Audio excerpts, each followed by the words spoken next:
بسم الله الرحمن الرحيم، والصلاة والسلام على أشرف المرسلين سيدنا محمد وعلى آله وصحبه أجمعين.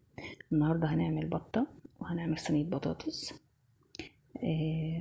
احنا هنا عندنا جزرة وحبتين طماطم وعود قرفة وأربع ورقات لورا وكام حبة من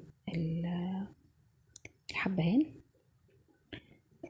وطبعا وحبتين بصل، وهنضيفهم طبعا على البطة على النار. اهو يا جماعة البطة، وادي حبتين البصل،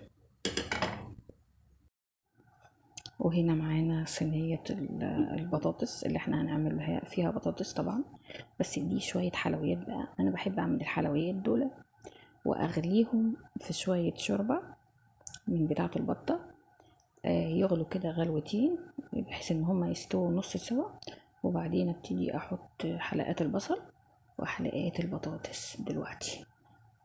كده 3 حبات بطاطس شرايح و بصلتين شرايح برضو وجزرايه، وهحطهم دلوقتي على الطماطم والحلويات بتاعتنا في الطاجن الجرانيت. هنسيبه يعني ربع ساعة على النار يتسبك مع بعضيه، وبعدين نبتدي نحطه جوه الفرن. اهو كده احنا كده خلصنا الفيديو. البطة خلاص كده طلعت من الفرن، وصينية البطاطس كمان، ورز اهو خلاص كده هو استوى وطفينا عليه.